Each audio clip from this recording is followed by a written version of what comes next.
Blah, blah, blah, blah, blah, blah, blah, blah, blah, blah, blah. Blah, blah, blah, blah, blah, blah. Hello, it's me again, shooting in glorious VHS. This time testing a little microphone that I got free along. Actually, I got two of them for free along with some Behringer mixers that I got from a Goodwill auction. I mean, it's a strange thing to seem to find there. Some pro audio. Anyway, what I wanted to show you this time was a little bit on the other end of the spectrum of camcorders that are obsolete. That is, standard definition camcorders that have obsolete media formats that you put in them with moving parts. And this time we're looking at a mini DV tape camcorder. It's a digital camcorder, but it records on little tapes. And it's this one. Now, I had to borrow this thing because I can't afford one. They go for about $500 on average. You can get them from a place called onequality.com. This is a Panasonic DVX100A. There was a DVX100, a DVX100A, and a DVX100B. They started coming out in about 2002. This one's manufacture date is anybody's guess.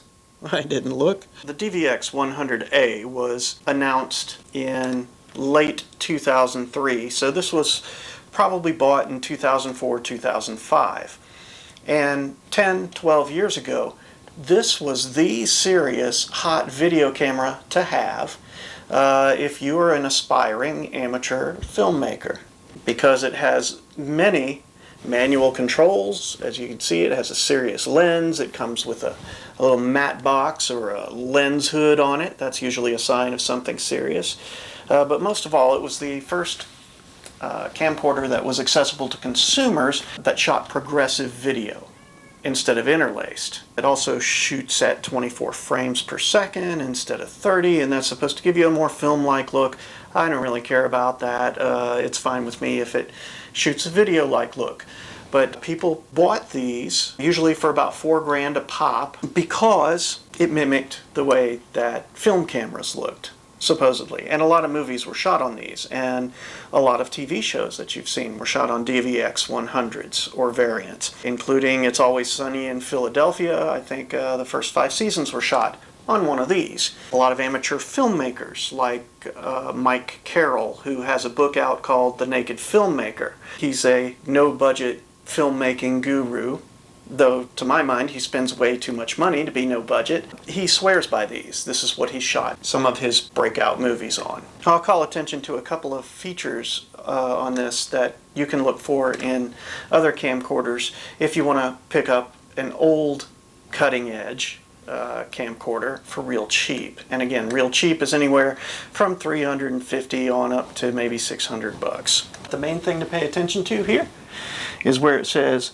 3CCD. You see that? Oh. 3CCD means that there are 3 sensor chips in this thing. 3 charge-coupled devices. There's 1 sensor for each color RGB.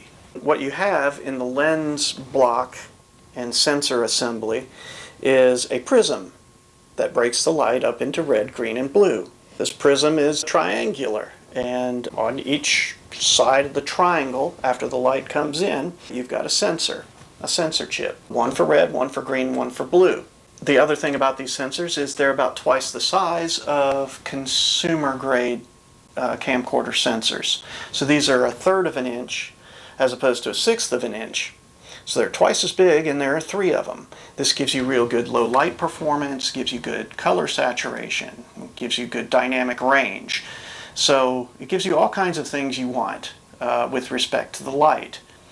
Now, it's still standard definition, but there's a lot more to the picture than the resolution. So this only gives you about, I'm going to say 525 lines, I believe, is standard definition. It's prior to 720p becoming sort of the standard, which is prior to 1080, which is prior to 4K, which now you see 4K stuff out there at Best Buy. This is only down around 520, but it shoots beautiful pictures. It also has lots of things you want, like manual white balance, all kinds of manual controls. It's got a zoom lever on a zoom ring, which you can operate manually or with these little motorized triggers here. And it's got a manual focus ring as well. It's also got all kinds of inputs and outputs on board. It's got a good viewfinder. That's a much better viewfinder than you're going to see on just about any consumer camcorder. You can get good sound into this thing because it has a pair of microphone preamps with XLR inputs. So you can hook a real microphone up to this.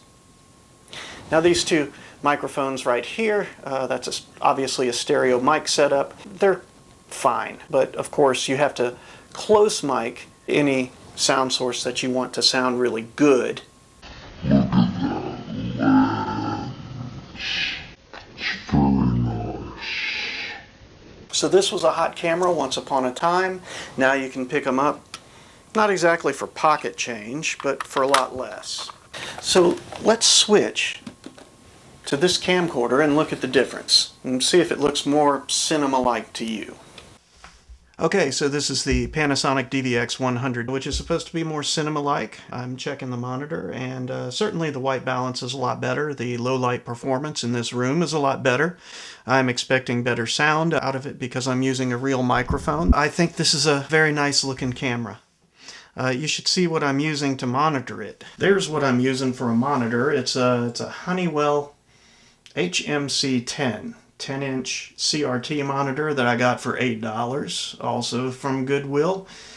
And it's a monitor for security applications, but I'm using it as a field monitor. I also wanted to use this opportunity to ask you to ask me anything. Everyone else seems to have done a Q&A, so why not? I'll do one. Also, if you guys are taking requests, well, if any of you have any old obsolete media hanging around, any old film, any old tape, particularly Super VHS tapes, SVHS tapes, hanging around that you don't need anymore, send them to me. If it's just collecting dust, man, I sure could use it.